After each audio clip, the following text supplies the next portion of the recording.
Hello everyone, I'm Cole from the Kingdom, and today we're talking about some small, common complaints I've heard about Andromeda that I didn't really feel like making individual videos on, so I compiled them into one.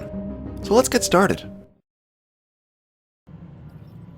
Sorry, my face is tired from dealing with everything. Okay, I love this line, and not for the reason you think. Everyone likes to make fun of this line, saying, "Who talks like that?" Me. I do. I say some odd stuff sometimes, but I wouldn't even consider this to be one of them. I mean, has your face never been tired? Has it never hurt because you were smiling so much? Or crying so much? Or from being twisted in anger? Do your faces not get tired? Is that just me?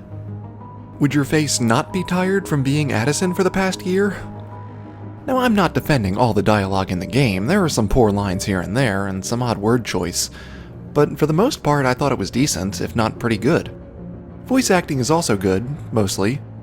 I'm not going to blindly praise this game, but I'm not going to stand for people blindly attacking it either. The major problems with the facial animations were fixed, but there is still some wonkiness. I'm not going to defend that. The game wasn't complete at release. I can't stand the unskippable loading screens of landing on and leaving a planet.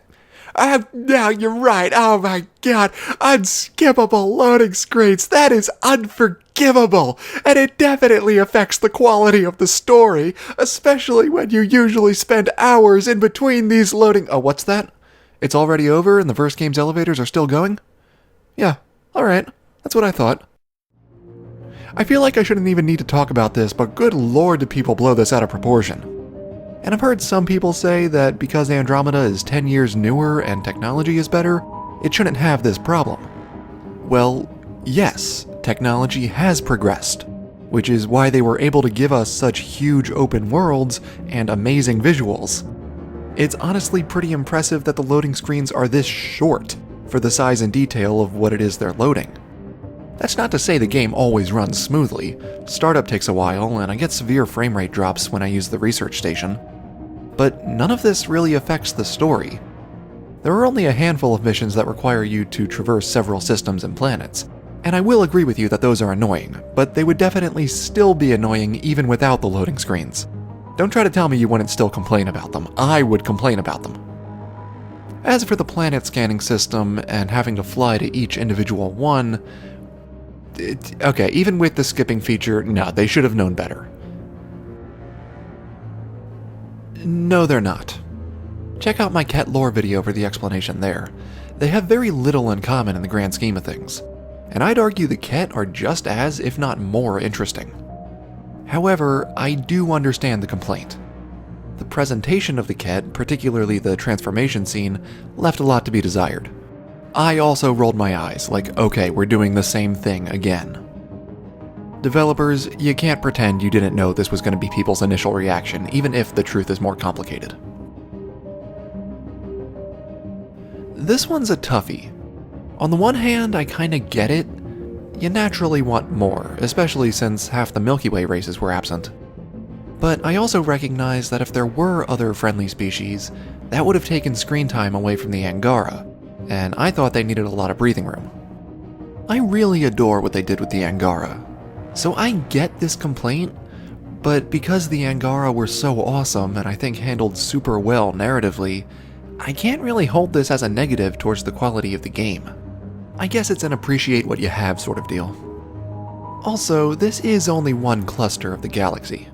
I mean, the Jardan were using this as a sort of, garden, I guess, so it makes sense that they would have seeded other races as well, but, well, star clusters are big, so we may have simply just not found the other races, or they may have died out in the Scourge 500 years back, or maybe the Angara were like a proof of concept before they made any other races.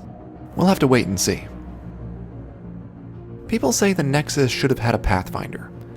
I don't fully disagree, but here's why they didn't. First, there were 4 other arcs with a 5th on its way. There's no reason they all should have been lost, unless a giant ship-destroying cloud appeared and spread across the entire cluster. And no one had any reason to think that was ever even a possibility. Also, the Nexus was equipped with all the necessary things for survival, like hydroponics. unless a giant ship-destroying cloud appeared and spread across the whole cluster, nothing should have been able to damage the Nexus to the extent that it was. Hydroponics was growing food before anyone woke up, so it would be ready when they did. But the Scourge disaster destroyed all their crops, and they had to start from scratch. The Nexus would have been self-sufficient if not for the Scourge, which no one knew was even possible. They also had expert negotiators if they encountered aliens, and their security force was no joke if the species were hostile. So why can we understand the Angara right away when we land on Aya? The immediate assumption is that Sam is helping, as he was designed to have super-duper translation capabilities. And while that may be part of it, Jal mentions that the Angara have translators too, and have been in contact with the exiles on Kadara for quite a while now. So I think they're the ones doing the heavy lifting for the translation here. Why do their lips match English? That's just a convention in game design and filmmaking for the viewer's sake. Same thing in the original trilogy, no one was actually speaking English. I always assumed there was a galactic standard trade language, and the translators were just there for backup. But in practice, it would be difficult to make a language that every race is capable of pronouncing. Hey, do Hanar have Omni-tools? I was confused by this too for a long time. It turns out the arcs were a little late. There's a datapad early on that says they drifted a little off course and the computers corrected it. Also, the Nexus was supposed to arrive a little early and get set up and finish construction and whatnot.